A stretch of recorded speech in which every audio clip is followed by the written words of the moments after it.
ଏବେ ଆସିଲା ବଡ଼ ଖବର ଯୁକ୍ତ 2 ପରୀକ୍ଷା ପାଇଁ ଆଜିଠୁ ପରୀକ୍ଷାର୍ଥୀଙ୍କୁ ମିଳିବ ଆଡମିଟ୍ କାର୍ଡ। ହଁ ଆଜ୍ଞା, ଯୁକ୍ତ 2 ପରୀକ୍ଷା ପାଇଁ ଆଜିଠୁ ୱେବସାଇଟରେ ଉପଲବ୍ଧ ହେବ ଆଡମିଟ୍ କାର୍ଡ। ଉଭୟ ରେଗୁଲାର ଏବଂ ଏକ୍ସ ରେଗୁଲାର ପିଲାଙ୍କ ପାଇଁକା ଆଡମିଟ୍ କାର୍ଡ ଉପଲବ୍ଧ ହେବ। ସ୍ମାର୍ଟ ସ୍ପେସ୍ ୱେବସାଇଟରୁ କଲେଜ କର୍ତ୍ତୃପକ୍ଷ ଆଡମିଟ୍ କାର୍ଡ ଡାଉନଲୋଡ୍ କରିପାରିବେ। ଯେଉଁ ୱେବସାଇଟରେ ମୁଁ ବର୍ତ୍ତମାନ ଖୋଲିକି ରଖିଛି, ଏଠିକି ଆସି ଆପଣ ନିଜର ଆଡମିଟ୍ କାର୍ଡ ଡାଉନଲୋଡ୍ କରିପାରିବେ। ଦେଖିପାରୁଥିବେ ଅଫିସିଆଲ ନୋଟିସ୍ ଆଇଛି ଏଠି ଆଡମିଟ୍ କାର୍ଡ ଏଠୁ ଆପଣ ଡାଉନଲୋଡ୍ କରିପାରିବେ। ଯେହେତୁ ଯୁକ୍ତ 2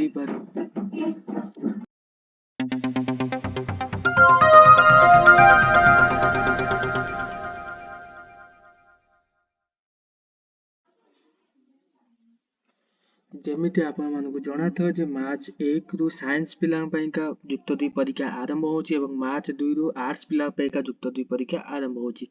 ସେଥିପାଇଁକା ଆଡମିଟ୍ କାର୍ଡ ଆଜିଠୁ ହିଁ ୱେବସାଇଟରେ ମିଳିବା ଆରମ୍ଭ ହୋଇଯାଇଛି ଏବଂ ଫେବୃଆରୀ 14 ରୁ ମାର୍ଚ୍ଚ 13 ପର୍ଯ୍ୟନ୍ତ ଯୁକ୍ତ 2 ପରୀକ୍ଷା ଚାଲୁ ରହିବ। ତ ଅଫିସିଆଲ ନୋଟିସଟି ଆପଣମାନେ ଦେଖିପାରୁଥିବେ, ଅଫିସିଆଲ ନୋଟିସଟି ଆସି ପହଞ୍ଚି ଯାଇଛି, ଯୋଉଥିରେ କି ଲେଖା ଅଛି ଯେ ଆଜିଠାରୁ ଆଡମିଟ୍ କାର୍ଡ ମିଳିବ। ଠିକ ଅଛି, ଏହିପରି ଲେଖିପାରୁଥିବେ 26 ତାରିଖରୁ ଆଡମିଟ୍ କାର୍ଡ ମିଳିବ ବୋଲିକିରି ନୋଟିସ୍ ଆଇଛି। ଏହିପରି ଇନଫର୍ମେଟିଭ ଭିଡ଼ିଓ ପାଇବା ପାଇଁକା ଭିଡ଼ିଓଟିକୁ ଲାଇକ୍ କରିଦିଅନ୍ତୁ, ଚ୍ୟାନେଲକୁ ସବସ୍କ୍ରାଇବ୍ କରିଦିଅନ୍ତୁ ଏବଂ +2 ପିଲାମାନଙ୍କ ପାଇଁ କହୁଛି ଜଲ୍ଦି ଯାଇକି ନିଜ ଆଡମିଟ୍ କାର୍ଡ କଲେଜରୁ ନେଇ ଆସନ୍ତୁ ବା କଲେଜ କର୍ତ୍ତୃପକ୍ଷଠୁ ନେଇ ଆସନ୍ତୁ। ଠିକ ଅଛି।